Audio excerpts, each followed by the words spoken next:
He's like the worst version of Bruce Wayne ever. Yeah, he really blew it by not becoming Batman.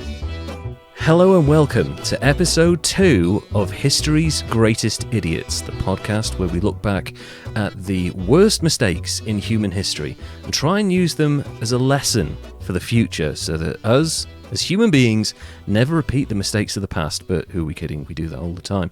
I am here back for episode 2 with my co-host Derek. Hello, Derek. How are you doing? Howdy. I'm doing awesome, man. Good. It's good to hear from you, Matt. What a first week we had, although people will possibly be listening to these things in sequence immediately after one another because I'll be launching them both at the same time on our launch day, which I haven't decided on yet, but we'll come to that eventually. Basically, last week we came up with our first 2 set of History's Greatest Idiots, and we rated them. And Derek, you came up with the amazing Swedish king Adolf Fredriks, who... saying he ate himself to death is a bit of an overstatement because that sounds like a progressive thing. He actually gorged himself one day and exploded. Yeah, that's the way that went down. That is a better way of putting it. So it was, what was it again? It was like lobster, caviar, yeah, some boiled meats, turnips, all kinds of stuff. And it was like multiple courses. And then like a massive fucking pudding or something disgusting like that. Those semlar cakes. Oh, God, I forgot about them. And they were in, like, warm milk with cinnamon. Oh, God. What was he thinking? Semlar soup. Oh, God, yeah. And it would just get so, like, the bread, the actual cake itself, mixture, would just sink into the milk. And, it's just disgusting. And I had... 7th president, 6th, 7th? I don't remember. President Andrew Jackson, who is... known as one of the craziest people in history who ever attained the highest office through electoral means. As we will probably discover throughout the next few weeks and months, there are plenty of people who have inherited thrones and gone on to inherit great power who were kind of mad or deranged or really idiotic, but to be elected, despite the fact you've ploughed your way through America in terms of murdering people, that's quite a feat, really. I feel like it might be the American way. We do that a lot. I'm going to murder my way to the presidency, said every psychopath ever. Hey, it worked once. It did. Well, possibly more than once. We never know. Taft could have been a psychopath. Could have been. Very well. He could have been out there, offing people left, right, and centre. Go, one day I'm going to be president. Quiet now. So, anyway, it's now time for episode 2, and I am. We should let everyone know. Again, just to reiterate, we're not doing this to be mean or mean-spirited. We're doing this tongue-in-cheek, of course, but also to learn lessons from people throughout history who have made terrible mistakes. And for the most part, the large majority of these people will have already died. So I doubt we're going to offend them. However, if they are still alive, we will preface this with some sort of catch-up of where they are now and what they've done with their lives since. So it's not to be mean-spirited, but it is to learn lessons. And this week, I'm fascinated to learn who you have for us. So Derek, could you please describe this week's idiot, please? Absolutely. What I've got is a gentleman that some thought might be the second coming of Alexander the Great. Ooh. I think perhaps maybe he just had good luck and he was bad with neighbors. Okay. So, he came from humble beginnings as the ancestor of a slave and rose to viceroy of his very own province, serving a good chunk, 1200 to 1220. Okay. He was one of the great dynasty makers of his time and was practically undefeated in war until he wasn't. Which it's always the way, isn't it? Yeah, it was kind of, his idiocy that led him to that loss. But he did maintain a large army because he had supreme knowledge of his territory, and he knew that it was made up of many tribes, and they absolutely detested each other. So he was like, oh man, how am I going to keep a large army? And they all hate each other. I got an idea. It's great. We'll keep them loyal and happy by having them stay at home, garrisoned to defend the city and prepare for siege, because at the time, they were usually fighting nomads that had crap limited supplies. Okay, well that makes sense then. That's a classic tactic throughout history. So that's a sensible choice on his part. Yeah, so he's doing good so far, but he did have an error in that tactic because his soon-to-be enemy just took large portions of land to the east of him, and in doing so had immense supply trains, shiny new siege weapons, and some of the brightest siege engineers in the area at the time. Okay, that's not good. Yeah, it was like the kryptonite to his Superman plans. Pretty much, yeah.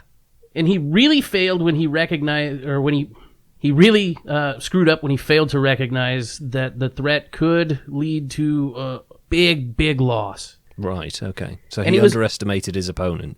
Not only did he underestimate him, but he was like, the moral of the story is be nice to your new neighbors because you might not know what they're up to. Yeah, so that's a good point. He thought it would be a good idea when his new neighbors sent an emissary to open trade lines. He thought it'd be cool to steal all their stuff and throw them in prison and send one back. What?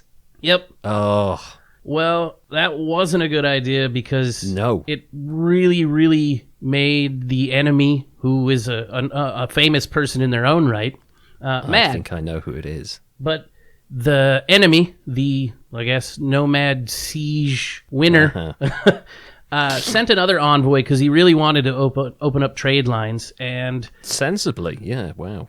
The idiot really stepped in it and mushed it around right into the carpet because he decided that they were spies, cut them into pieces, and sent them back in sacks. I know who this is. Oh, God. Well, good. Maybe you can help me pronounce the name.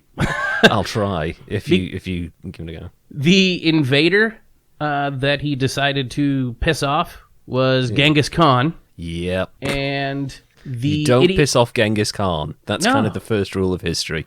Absolutely. He might roll you in a carpet and have you trampled to death by horses, which is brutal as hell. Yeah. I can think of easier ways to go. I wonder what kind of carpet, though. Do you think it was like a shag pile? Do you think it was at least warm and cozy? It was a flying carpet at the end. So the idiot in question is Shah Allah ad-Din Muhammad II. That's perfect. Well done. Yeah, he lost the war and his legacy by failing to play nice with his new neighbors. He was driven to the Caspian Sea, where he actually got to live out his life in exile instead of being rolled in the blanket and kicked to death. But he only lasted a couple of weeks. For the Mongols to show that kind of restraint. Especially after sending 2 envoys to be nice. I didn't know they were that nice. Like, I was shocked by that. It's the old Medellin cartel thing they do, which is you can either take silver or lead sort of thing. You know, you can either open your gates to us because we're the Mongols, and you know what happens if you don't, or if you try and fight, we will murder everyone in the city and enslave the rest that aren't murdered, sort of thing. Which he absolutely did in this case too. He murdered everybody. It's somewhere around 7 million of his people were murdered. Whoa, that's... I mean, I knew the Mongols were pretty ruthless throughout history, and, you know, there's this whole thing where you can supposedly, like, 0.5% of the population of an entire continent can trace their lineage back to Genghis Khan because of his pillaging ways and stuff, but I didn't realize 6 million? I guess the numbers are debated, but somewhere around 6 or 7 million. That's crazy. Were completely just destroyed in his re-attack because of not playing nice with the neighbors. Insane. Absolutely insane. Like, and Genghis Khan had a reputation at this point. Now, I understand, like, you know, global communication was definitely not really a thing at this point, but he'd already had quite the rise through, like, you know, the Mongol state, the establishment of that, and then, like, the Qing dynasty, was it, in China, or something like that, where he had demolished through various aspects of that dynasty, and then just marched westwards. So the idea that you would be like, oh, who's this bloke? It's like everyone knew who the Mongols were. Yeah, well, and they he knew what they did. Really tore up to the east of them just before, so he should have saw it coming. That's why I'm thinking that he's an idiot. Oh yeah. I mean, that's like, I think, again, a part of that will be you make the debate that eventually power goes to everyone's head, doesn't it? And like, I'm a king. I have an army. I've ruled over these subjects for so long. I've kept everybody in line. I'm fine. They're just another bunch of people that want to take my throne. But no, these people have crushed everything in front of them for thousands of miles. Yeah, and he did it with 100,000 soldiers. What he took out all of Muhammad II's people with. So 100,000 Mongols takes out 7 million, 5 million. Either way, it's a big-ass number of dead people. Yeah, that's quite the killing spree. It certainly makes President Andrew Jackson seem like more tame when he was doing his dueling across America. Wow, 6-7 million people. That's, I mean, obviously it was so long ago. You know, we're talking what, like 800-900 years ago or something like that. So it's difficult to gauge with time, but that's a huge sum of like just massive amounts of humanity just gone. Right. You know? Well, and you figure the population had to be kind of lower back then too. Exactly. The world population. Like huge. Yeah, that's like he's wiped out a percentage point or possibly double figure percentage point of the entire world's population because this dude didn't want to play nice. So yeah, I would say that's pretty high on the idiot scale. Yeah, I had to step up my game this time. After Andrew Jackson. Yeah, I'm concerned that we are going to get to a point where we up our games too much, but actually I think it's more about like the interesting story than the actual like level of impact of the idiocy, I think. So that's something we'll take into consideration. So are you ready for a score for this person now? I am. I'm interested to see where I got with this work. I mean, this is high. You know, we can't underestimate this guy's idiocy because, I mean, when we look, because we did King Frederick's, Adolf Frederick's of Sweden, who his act of idiocy was eating himself to death, and as a result, his son inherited the throne and did away with the freedoms of press and, you know, rolled back some of the constitutional changes and entered them into a war they couldn't possibly win. So it's like his level of idiocy was kind of relatively minor. I mean, no one who eats themselves to death can really be that brilliant, but like it's the knock-on effects afterwards that really kind of caused that. Whereas Andrew Jackson was consistently idiotic throughout his entire life. So idiotic, it's like it was one asshole, whichever way you want to put it. just an arsehole, crazy. And his idiocy was, you know, wiping out vast swathes of the Native American population, dueling, killing like possibly 50 to 100 people in duels, and creating the circumstances for possibly the worst financial disaster in American history. So that's quite a high bar, really. Oh, yeah. But when you're talking about a mistake that is really out of not just idiocy, but real stubbornness that leads to the death of 6 or 7 million people potentially, that's big. Because you're talking about generational issues of like repopulating the area and density issues and like gene things. So I have to give this guy a relatively high score. I think I have to go, I think I'm going to go 84. All right. With this one. Yeah, it has to be high. Because as a king, and I mean, we'll get to kings and queens, not to discriminate, but mostly kings because of history and all that. Kings have to realize and be aware of the potential impact of their actions. And this guy clearly wasn't thinking at all. No. So 84 out of 100 for making a mistake so stubborn and so stupid that I guarantee all of his advisors will have advised against it. But to do the same thing twice and then to not recognize that the Mongols were so dangerous, that's definitely an 84, I think, all right. for me. All right. Well done. I appreciate that. That was an amazing, amazing recounting of history. Well done. I was thinking who it might be, and then you mentioned the emissaries coming in and then being chopped to pieces. I was like, this is going to be about the Mongols, isn't it? Because they have this whole thing about the rights of the guest, they're sacred to the Mongols. So if someone invites you into their yurt and wants to sit down and parley with you and compromise or whatever it might be, you treat them as, you know, as if they are royalty. Doesn't matter who they are. So, as bad of a rap as they get, they were really like socially ahead of the game. oh yeah, the Mongols were quite revolutionary in their time, certainly in some, because Genghis Khan ran a meritocracy. He hated the idea of people inheriting positions of power based on who their dad or their mum was. He was like, are you good at this? Great, you can do that ahead of this idiot whose dad's famous, So That's perfect. that's completely revolutionary. So a meritocracy is, and he wasn't the first in history to do it, but he's certainly one of the most effective in terms of administration and stuff like that.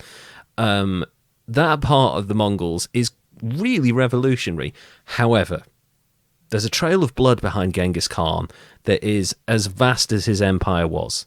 So, well, blood and another bodily liquid that yeah, and the other one that helped him kind of sire enough children just everywhere he went. And yet he only had one wife, or did he have one wife? Did he have two? I can't remember. Anyway, he plowed through people, either killing them or having sex with them. So, anyway, the person, I'm going to have to ask you to say the name again because I can't remember it. It was Shah Ala ad-Din Muhammad II of... quite a long name. Gets an 84. So, well done. You are officially now leading the league table of the greatest idiots throughout history. Well done. The man. See if I can hold on to this. Yeah, exactly. So now, to counteract that amazing story and that amazing moment from history, I'd like to present to you my candidate. And it's someone that... now, the guy we just spoke about, he's more famous for being the idiot that pissed off Genghis Khan and famous for that. This person is famous in his own right because he has been established in popular culture really from the time he reigned until modern day in various different folk tales which have been adapted into books, songs, plays, films, everything. And he's been played by Alan Rickman. Oh no, wait, Alan Rickman played someone else. Okay. He has been established in popular culture as one of history's greatest idiots and one of its worst rulers. Certainly one of the worst rulers in English history. So I'm going to England this time now, not America. Beating up on your own country area. Yeah, well, I'm actually Welsh, and there's not enough famous Welsh people for me to find an idiot yet, but I will find one. There's plenty of them out there. One or two laying around. Yeah, exactly. Anyway, so the person I am identifying is King John I of England. Uh-huh. John was born on Christmas Eve, 1166, exactly 100 years after the Normans had invaded England and conquered it, during William the Conqueror's great conquest, and they had been established in power for 100 years. His father, John's father, Henry II of England, had inherited significant territories around the French Atlantic coastline, Anjou, Normandy, and, obviously he ruled England, Wales, Scotland, and bits of Ireland. He expanded his empire by conquering Brittany, so he was doing quite well, Henry II, John's dad. But John's powerful mother, Eleanor of Aquitaine, who's also quite famous in historic circles, had a tenuous claim to Toulouse in southern France, and she was also the former wife of Louis VII of France. So he's got quite a lineage there. He's come into a family that have got an empire. His mother is extremely powerful. He's related to French nobility. Solid French beaches open for him. Oh, yeah. So pretty decent start in life, you would say. The territories of Henry and Eleanor formed the Angevin Empire, named after Henry's title as the Count of Anjou, which I think is could be like a horror film from the 50s. The empire, however, was incredibly fragile. Although the lands owed allegiance to Henry, the various parts each had their own histories and traditions and structures of governance, and to be honest, they didn't give two shits about Henry or his empire. They're just like, sure, yeah, you're our king, and we're just going to go back to ploughing these fields now. I'm down here in the muck. Yeah, I'm in the muck. Oh, look at the king. How can you tell he's a king? He's not covered in shit. So in the southern parts of his territory, which were Anjou and Aquitaine, where Eleanor was from, the extent of Henry's power in these provinces was basically non-existent. So it was less of an empire and more of a guy who had a really nice house and like a decent holiday apartment on the boring side of France. But when like people ask him about it, they're like, "Oh, have you got two homes?" Like, "Yeah, I've got two homes. I've got a summer house in so and so." But it's like a 2-room apartment, like, you know, where it's like a timeshare. I picture him showing him on the map that he's drawn in with crayon. This is my empire right here. This is my empire. It's like, yeah, sure, buddy. I've been there. They don't think much of you. Anyway, shortly after his birth, John was passed from Eleanor into the care of a wet nurse, which was a traditional practice for rich and lazy medieval noble families at the time. They're just like, I can't be bothered with this child. We'll employ someone to deal with it. Still happens to this day, actually. Yeah, but rich and lazy people now. Yeah, that still happens now. That's rude. No wonder there's so many insane rich people walking around. They're all raised by wet nurses instead of their parents. Eleanor, after handing her son off to the wet nurse, then left for Poitiers, the capital of Aquitaine, and sent John and his sister Joan north to an abbey. So this may have been done with the aim of steering John, who had no like direct, obvious inheritance claim because like his dad had remarried and stuff. Towards she wanted to steer him towards a future career as like a monk or a priest or like, I don't know, like a fire juggler or something. Basically anything that didn't involve ruling or being near her or his dad, really. So great mother. Eleanor spent the next few years conspiring against and constantly fucking up Henry's life as much as any human has done before or since, and neither parent played a part in John's very early life. So that's kind of like his childhood. So he's quite young, never sees his parents because one's off doing king shit, and Eleanor's like, I do not want this child, send him to the abbey. So that's not, sorry about the stereotypical French accent. I hope that doesn't upset anyone.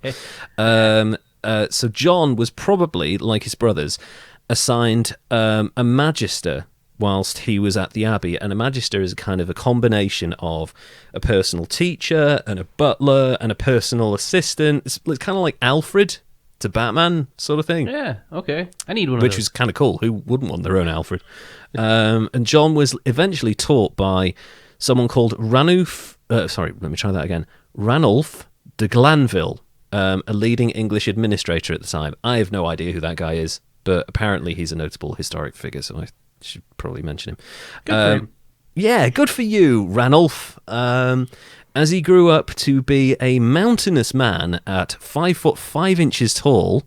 Holy. Yeah, and 13 stone. Let's 13 stone. Let me put that into context for you. Like 195 pounds. Ooh, he was round. Yeah, he was a barrel. Basically, a big smack of Lord Farquhar off this dude. John was known to be an avid reader and book collector. He was one of the first people in English noble history, at least, to have actively collected books and started his own miniature library, which is kind of cool. Like, as a leader, you want someone who's literate and who's studied. Like, that's a good thing. Otherwise, and hopefully, Sorry, go on. Make stuff up. I said, otherwise, they might just make stuff up. Pretty much, yeah. And but also on top of that, so he came with a few vices as he grew up as well. So he was a gambling addict, which kind of counteracts the whole, I've got a library, but no money because I've gambled it. He also collected ridiculous amounts of jewels. So he was a bit like a magpie. He just had a thing for shiny objects.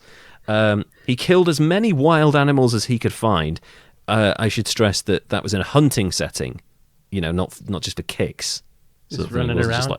It wasn't just like, oh, I'm bored. Where's that stray cat? You know. Okay, I was going to say, I heard that that's a sign of serial killers these days. It is, but you know, you can get away with that by saying, "Oh, I'm hunting." It's like, are you really? Are you just killing animals? So yeah, he was royal, they hunted and killed anything they could, but he really killed stuff. He was like, I really love this hunting stuff. Give me more blood. And what was this? I've written something here. And had one of... Oh, sorry, wrong page. And had a fondness... This is the weirdest one of all. He had a real fondness for terrible wine. Like, not like cheap wine. You're like, oh, this cheap wine tastes as good as the really expensive stuff. It's like, no, it has to be really shit for him to enjoy it. Oh, man. Like what was that in Schitt's Creek where they had them weird mixed fruit wines? Yeah.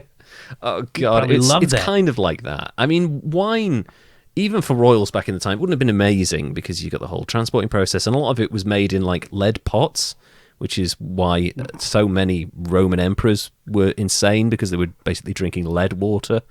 But gives it that punch.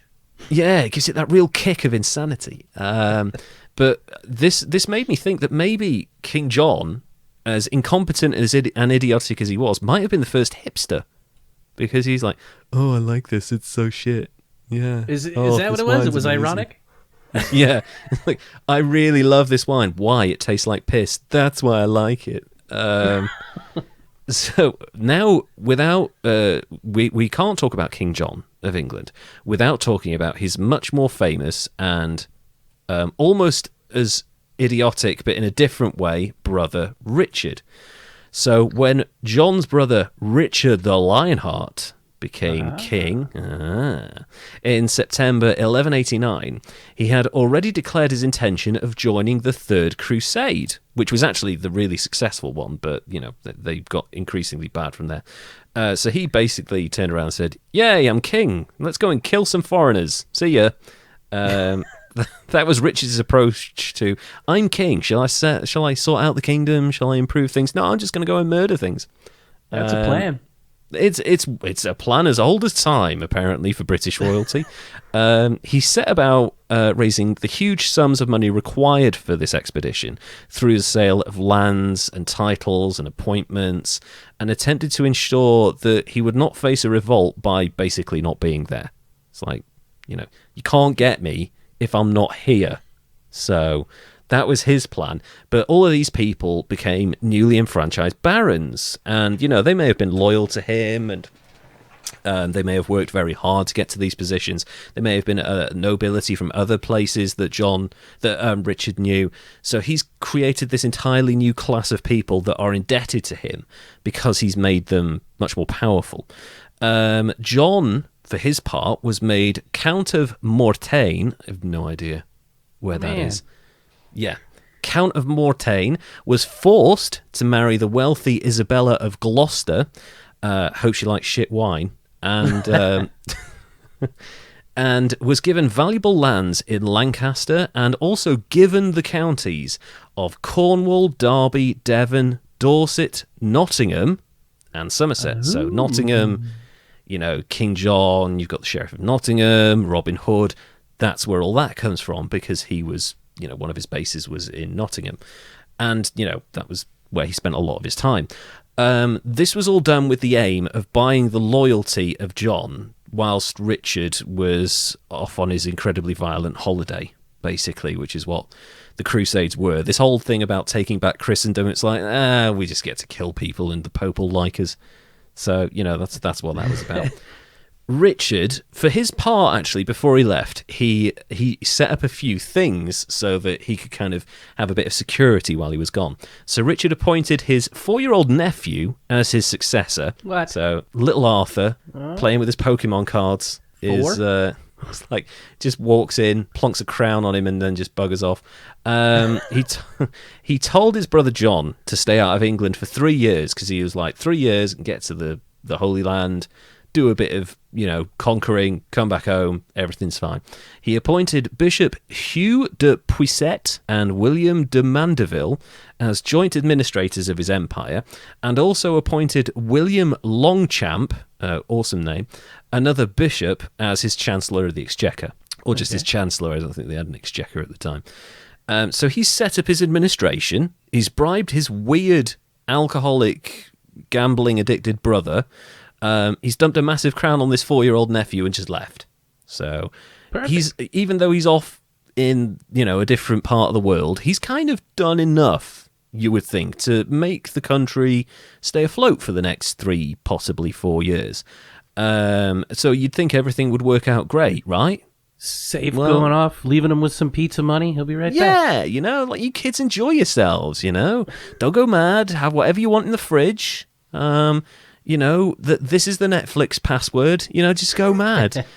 But things didn't quite work out as he'd planned, because within days of him leaving, William de Mandeford, who was one of the 2 people he appointed to run the empire, died. Oops.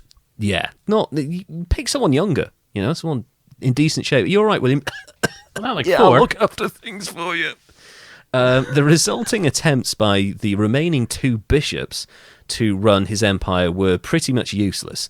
So Richard and John's mum, Eleanor of Aquitaine, convinced Richard to let his gambling, alcoholic brother return to England and just sort of keep an eye on things. So, like, the lingering presence, like, I'm my brother's friend, I'm going to keep an eye on you, sort of thing. It's like, it's kind of weird, but Eleanor, she was kind of a wild card. She did whatever she wanted, and she thought this was the right thing to do. So, who are we to argue? It sounds fine, doesn't it? Only that didn't go as well as he'd planned, because Longchamp and Puiset, they continued to be really bad at their jobs and became so unpopular with the English nobility and clergy, who were basically the only people that mattered at the time, that John exploited this opportunity to set himself up as an alternative ruler. And he kind of portrayed himself as this competent outsider who, like, oh, well, I'm here. Don't worry, guys. I've got this if anything goes wrong. And if you really like it, I can be your king. Let's make my brother's empire great again. That sort of thing. So he was middle management. Yeah, he's like, don't worry, I got this. These jokers are fine. If they mess up, I'll step in. Anyway, armed conflict broke out between John and Longchamp almost immediately.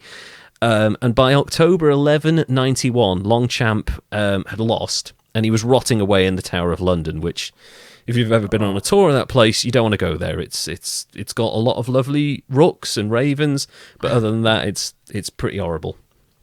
So Richard heard about this while he was out, killing foreigners, doing his thing. And he sent one of his mates, Walter of Coutances, I think I'm saying that right, who was actually his dad's advisor. Sorry, what was that? Saying it better than I would have. Walter of Coutances. I don't know what a Coutance is, but apparently they have a Walter. He returned from the crusade. He must have been really angry that he had to put a halt on the murdering routine holiday things. Like, God, I've got to come back from holiday early because of this arsehole. He returned from the crusade to put John in his place, and he also freed the useless but apparently, like, lovable Longchamp from the tower.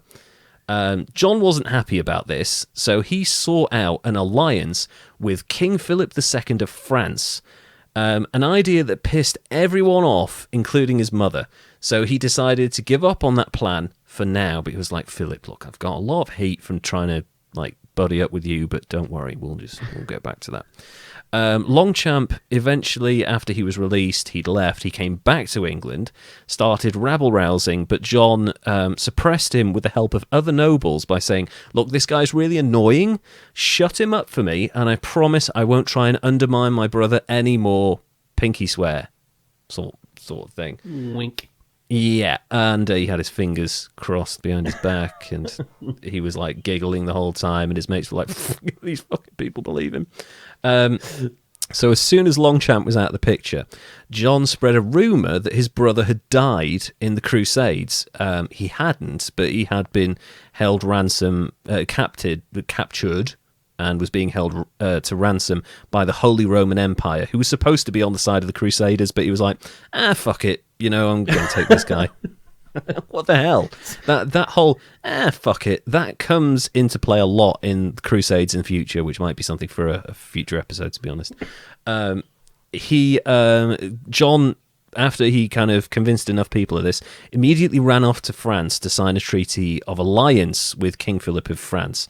As part of this treaty, he agreed to ditch his current wife and marry Philip's sister Alice, and like form an alliance as a result of that. But when Eleanor of Aquitaine, his mother, heard about this, she told him to stop being a naughty boy. And yet again, he was like, "Oh, Mum, fuck's sake, I'm 25. Can't I do my own thing now?" So he backed down. This didn't stop nobles who were loyal to his brother rebelling against him and basically owning him because he was, kind of useless. When Richard finally did come back from the Crusades after, being released, he fought John and his useless army and chased them out of England back to a tiny castle in Normandy. And when Richard found his now 27-year-old brother, let me just stress that part, he was 27 at this point, he declared that his brother was but a child who has had evil counselors. So... Yeah, so this 27-year-old is actually a child, and he's been led astray by wrong people. That's all that is. He was the first hipster. Yeah, he relied on everyone else around him to take the heat, and basically, Richard was like, rustled his hair, gave him a wedgie, and turned to him and went, "Oh, run along now, you scamp," sort of thing. It's like, "Yeah, you're fine." And John's going, "Thanks, brother. I'm going to fucking get you." So somehow, despite being pretty bad at this whole ruling thing and trying to usurp his brother at every possible opportunity, John was still alive and actually in a really good position. So when Richard finally died, John was left battling it out with his now slightly more grown-up nephew, Arthur, for the throne. Arthur was no longer 4. I think he was maybe 6. Something really mature like that. Take on the other kid. Yeah. It's like, I can beat this child. I'm a slightly older 27-year-old child. So after fighting the most defensive war in history against this literal child, John won, thanks to him sitting in impenetrable castles for months at a time and bribing Arthur's allies with money instead of, whatever Arthur was paying them. I'm assuming Legos to switch sides. Yeah, how are you going to get paid by a 6-year-old? What's that going to involve? Candy, basically. Yeah, here's some chocolates. Like, dude, I need money. I've got people I need to pay. Despite Arthur having support of the French king, the previously on John's side, Philip, the Pope intervened, and both sides signed yet another treaty. John was declared the rightful king of England and all the other bits of France that his dad had had. He got everything his brother had owned, like all of his castles, all of his money, all of his cool shit from the Crusades and stuff. Probably various bits of the True Cross. All that cool stuff that you go on holiday, you come back with a sombrero. You pass that down through the generations, don't you? Yeah. Here's my sombrero and my castle. Oh. My loot that I've stolen from people millions of miles away. So yeah, and so as part of the agreement, he gave up some of his holdings in France to King Philip so that Philip could strengthen his position, and Arthur was allowed to have an extra half an hour of iPad time before bed or something like that. John was now the King of England. And some random bits of France. And his peaceful reign lasted a glorious 2 years before he fucked it up by trying to remarry. He tried to remarry a really hot lady who he'd had his eyes on for a while called Isabella de Ango... I'm not going to be able to say this right. Another Isabella, to start with. But this is a different Isabella, a more kind of foreign, interesting Isabella who's younger than his actual wife. Considerably younger, depending on which reports you say. So he's Isabella Part 2. Yeah, Isabella II, who is younger and hotter than Isabella I, and he's trading one Isabella in for a younger, hotter version. He's basically every 45-year-old man who's ended up having an affair with their secretary. And he really likes this Isabella and her sexy, curvaceous, strategically important land holdings that would have made his empire much stronger. The only thing is, he couldn't do that without papal consent, and his wife, who he kind of fucked with for a very long time, was kind of tired of this. That, coupled with the fact that Isabella was promised to another nobleman, you got kind of a mess on your hands. So instead of sitting down and negotiating a way for everyone to win and like talking to the Pope and maybe getting some marriage counselling, John continued to ignore his wife, continued to chase after his crush, and literally destroyed her boyfriend. So, yeah, he kind of wasn't a very good negotiator. This pissed King Philip of France off because it all happened in his backyard. You know, all this intrigue is happening on his doorstep. So he summoned John to appear in his court and explain himself, because he was like, well, you gave up your lands to me. I'll let you keep like this title, but you are accountable to me. And, you know, I want you to show up and answer for your, you know, this whole ridiculous mess you got into. I have to ask you, Derek, what do you think John's response was? I'm busy. Pretty much. Although I like to think it is him promptly grabbing his crotch and saying, I've got your court summons right here, buddy. And he refused to show up. Basically, because of the laws at the time, you know, once you were summoned by your, like, more senior king or whatever it was, and you refused to do that, it enabled the king to legally seize all of his assets. But obviously, John was like, no, you're not having them. I'm also a king. And so Philip was like, no, I will. I'm going to take them off you, and I'm going to give them to this child that you keep on putting down called Arthur. So, you know, another war broke out between them.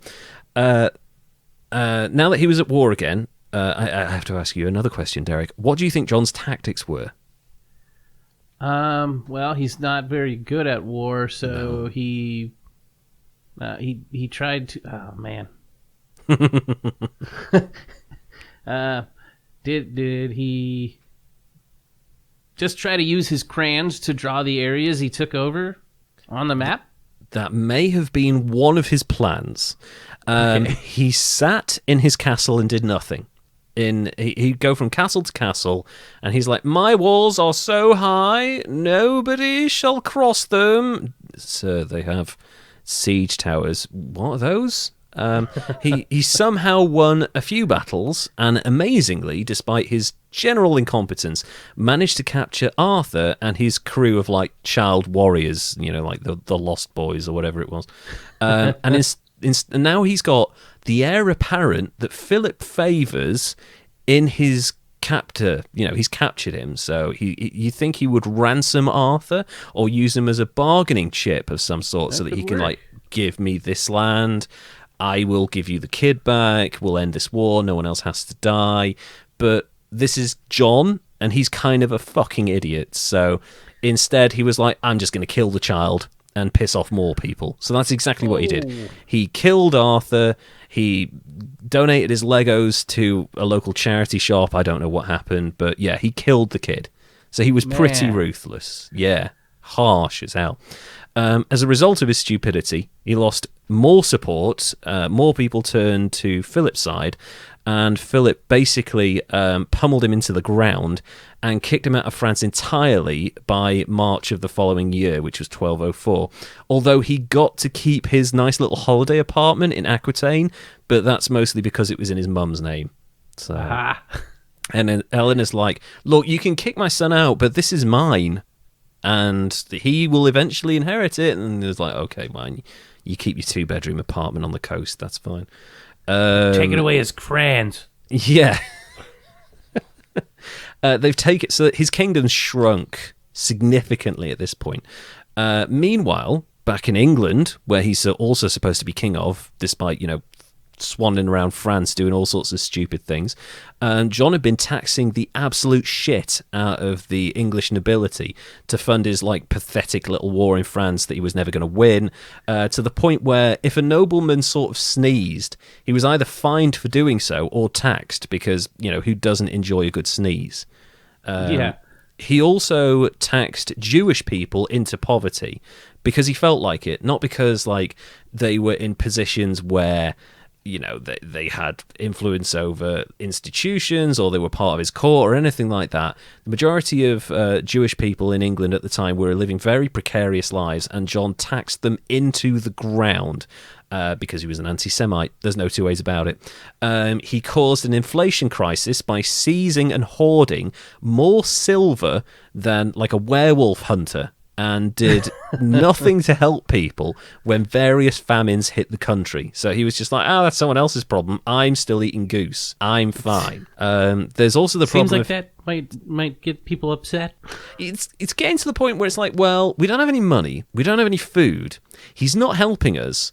He's kind of killed kids. He gambles a lot. He drinks really shit wine. Like, who drinks shit wine? And he's constantly fighting these wars in different countries. Like, why is he even our king? Then we get to the really stupid part. There's also the problem of him being a lecherous idiot. Now, this is where it gets to a whole other level of stupidity. Like kings throughout history, they always have like harems of people. They have mistresses. They have courtiers, whatever it might be. They have a bunch of people that they have on the side to have sex with. And that's like throughout history until very recently. That's what royal families did. And not just royals, like people of influence and power.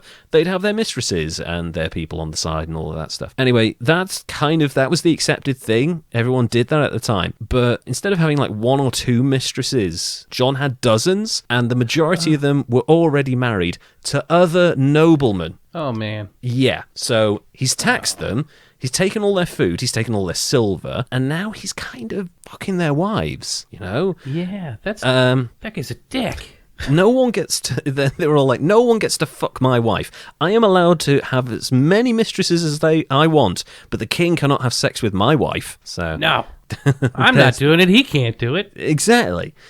He treated his second wife even worse than his first, and almost drove her estate into bankruptcy because he was really, really tight with his money, to the point of being like, you don't need more than 2 dresses. Just like pull that curtain down, make something out of that. Wow, that's good material. That'll be on top of all of it. Yeah, it gets worse. It keeps getting worse with this guy. Possibly the most unpopular thing he did was that he didn't give a crap about religion, and he was openly contemptuous of like the whole religious institution thing, which, if he wasn't the king and he behaved in that fashion, he would almost certainly have been exiled, or possibly worse at the time, because religion was the world. It was the reason people went to war. It was the reason people did what they had to do in life. His brother was off crusading for religion at the time. Exactly. Previously. And his brother was incredibly popular even after he died. And the whole religious element of Richard the Lionheart was part of his mystique. You could have stopped at the having sex with your friends' wives, but now you're doing that. And basically, in 1205, he got into an argument with the Pope because Pope Innocent III, very Pope name that, he appointed someone that John didn't like to the position of Archbishop of Canterbury, which is the most senior religious figure in England, and we know that John doesn't give a shit about that. So John was like, I don't like this guy, and I don't give a shit about religion, so I'm going to seize all of this guy's lands. I'm going to stop him from entering England, and he even stole some of the Pope's possessions in England. So that's not a good idea. The Pope, for his part, actually tried to calmly explain to John that this wasn't a good idea, but John was having none of it.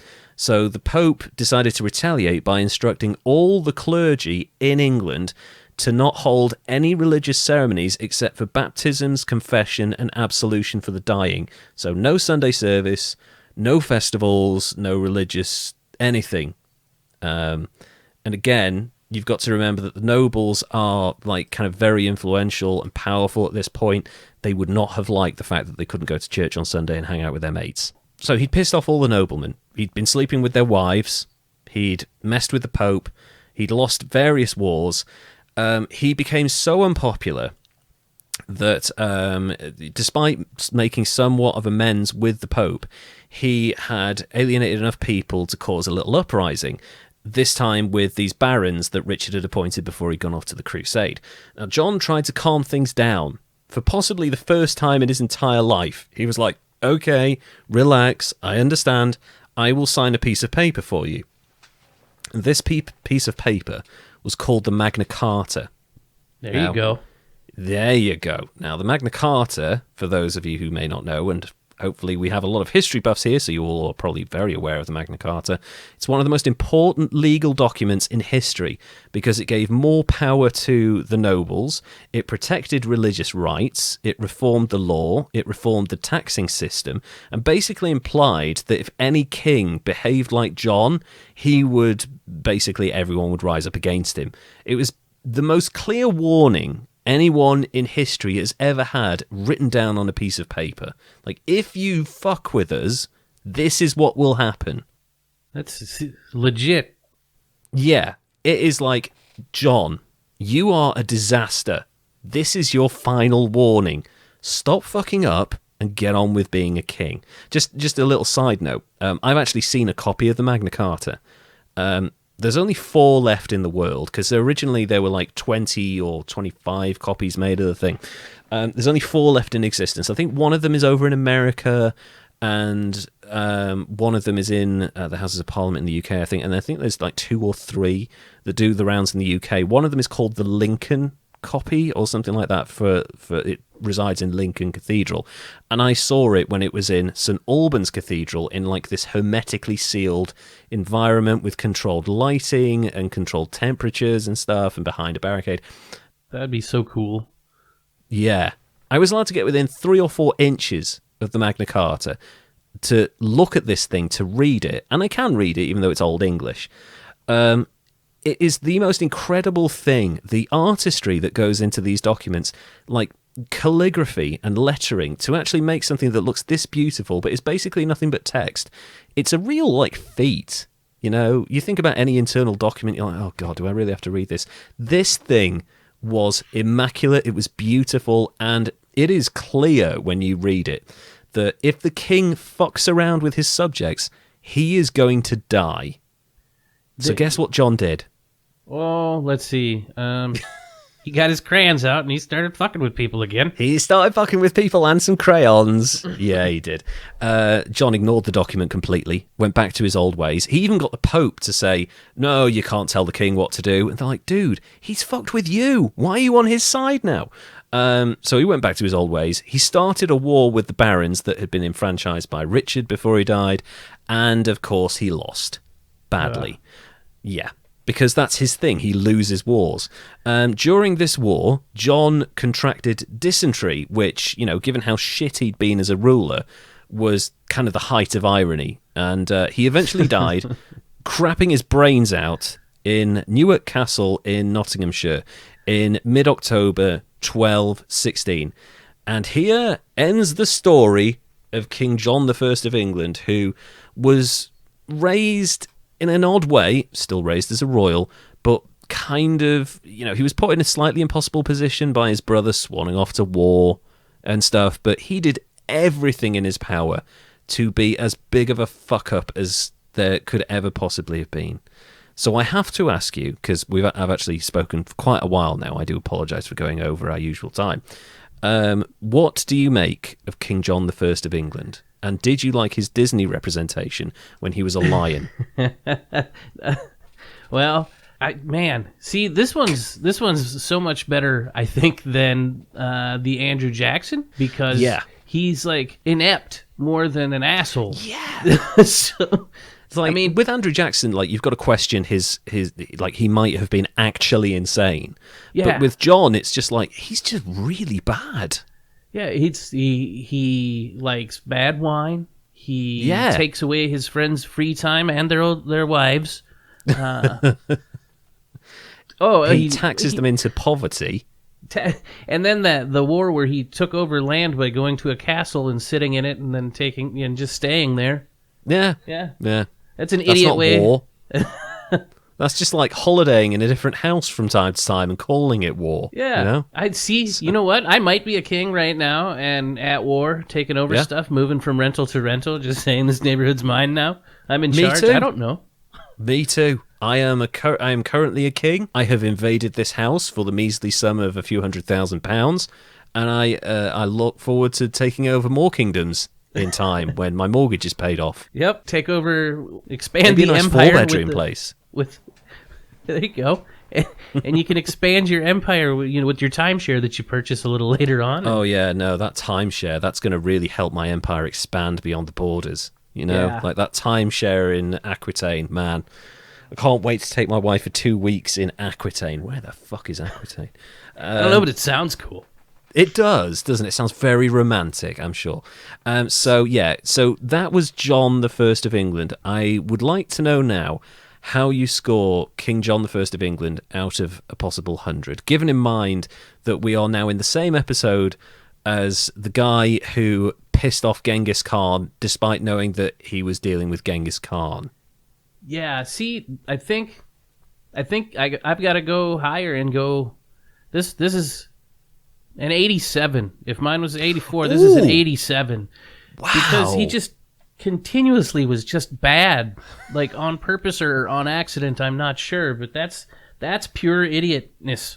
Yeah, it's kind of like it's different because like obviously the other king that we talked about earlier made a terrible mistake and it cost the lives of millions, literally millions of people. But it's kind of like he did 1 or 2 mistakes which are terrible and awful. John's entire life was a fuck up. Oh yeah, pretty much just again and again and again. He was a prolific idiot. Yeah, this might be my favorite one so far. King John the First, everyone's favorite idiot. It's just the colossal mistakes he makes, and like some of not even mistakes, like because like you were saying, like some of these may have been deliberate, but like the choices to sleep with your mates' wives, but not like one, literally dozens, just because you're the king. Like he knows that kings get murdered, right? He's read books. He has a library. Does he know what happened to Julius Caesar? Yeah, there's the question. He had the books. He had the library. He but had did the he knowledge. read? He'd been trained. But he did had he? Alfred, the butler, when he was yeah. younger, training him up, and he still didn't learn anything. He's like really- the worst version of Bruce Wayne ever. Yeah, he really blew it by not becoming Batman. Pretty much. Like, if you become Batman in medieval England, like, there's a fair chance that you can do that. You got all this money and power and influence. That will be fine. If you don't do anything else with your reign, what do we know about John? Oh, he was secretly Batman. Okay, well, that's kind of weird. At least he didn't, like, fuck his friends' wives and steal money from people and lose war after war and murder children. It's like, God, this guy was so bad. So, wow, did you say 87? Yeah, I probably should give it higher, but 87's where No, I'm I'm happy with 87. I really am. So that means that King John the First of England is the new leader in our table, our standings of idiocy throughout history. Second place, we have your candidate from this week, who was... sorry, I'm going to have to ask you one more time to say this guy's name. Mohammed II.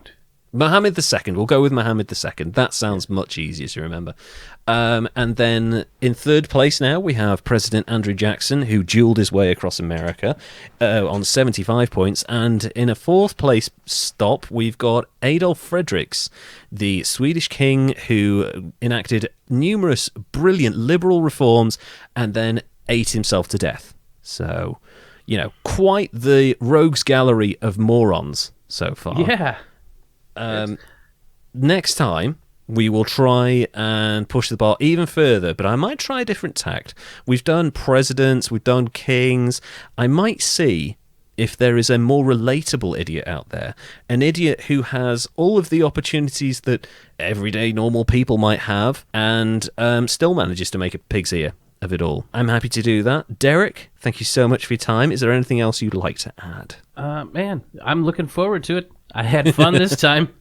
I really did. I'm really enjoying doing this podcast, and thank you so much for all the work you're doing, and hopefully I will be able to put these up, and we will continue to produce them. They will be probably fortnightly going forwards for our viewers. I will put up specific dates so that they will know when they're being released. And I just wanted to thank you all for tuning into this podcast. Welcome to History's Greatest Idiots. There will be a lot more where this came from. And just remember that it's okay to make mistakes in life. It's all right to mess up as long as you learn from your mistakes and improve and build your life in a better way so that you don't make them again. Then you are better than King John I of England, who fucked up his entire life on a daily basis, and the guy who pissed off Genghis Khan by chopping up his emissaries. So until next time, thank you all very much. I've been Lev, Derek. Peace. And we will see you all in episode 3. Take care. See now. ya.